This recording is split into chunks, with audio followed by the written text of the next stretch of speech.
Today I'm going to be looking at some chopsticks that I made. They're about 8mm at the very butt end, 225 along their length, and the very end is about 2mm wide. I ended up using oak and ironwood for making these.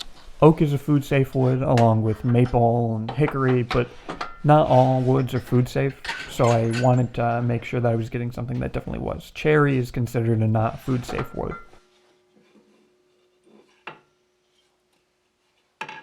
So my first step here is I take my stock material and I just cut it down to something that's a little bit closer to the size I want to be working with.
When I glued these up, I ended up going end grain to end grain, which is not usually something you want to do. The wood will end up absorbing the glue through the fibrous structure of the wood, and then you don't get as much holding the pieces of wood together. I think in the future I would probably try to do sort of a spline between the different pieces, that way it just had a stronger bond, more surface area for the glue to adhere to. But for this application, and because these weren't going to a customer, I was pretty fine with it. It's not like there's going to be a lot of force on the joints or anything like that.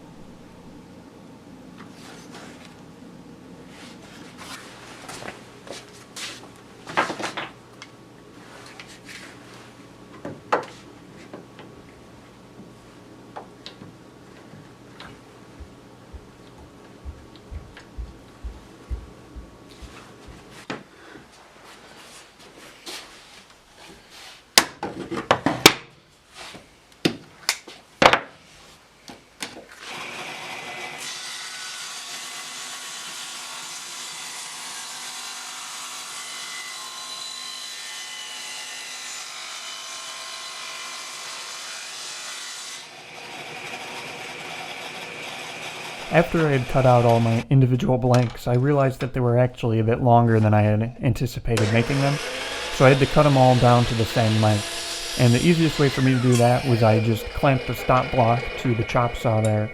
That way I could butt each one up against the stop block and then chop it off.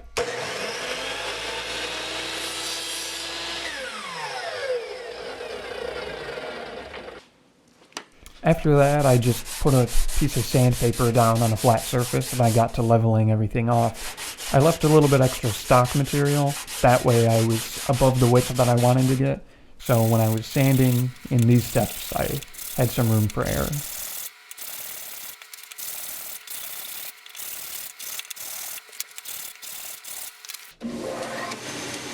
Although I could have developed the tapers by hand sanding as well, I decided the easiest way to do it would be on the disc sander. The biggest risk with the disc sander is just taking off too much material, so you just want to go slow and make sure that you don't go too far.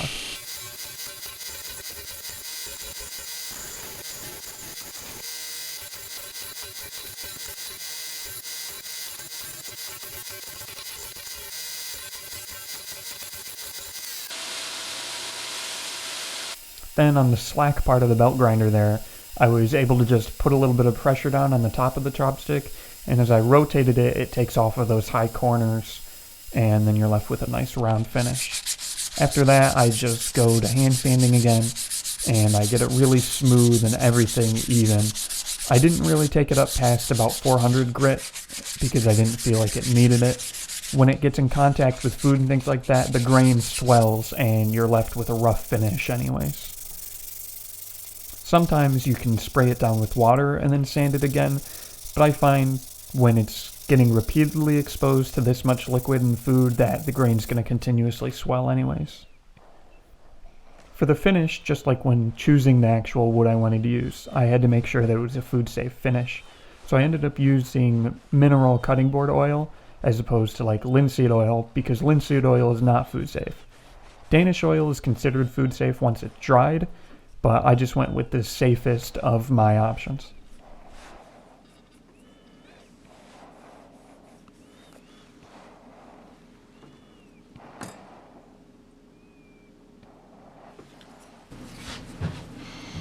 Then for one of my very last steps, I take this palm gouge and I use it to just cut little ridges in the very end of the chopstick. It helps improve your grip. If it was just the wood texture, you would still probably be able to pick food up all right, but doing this just gives that little bit extra grip strength.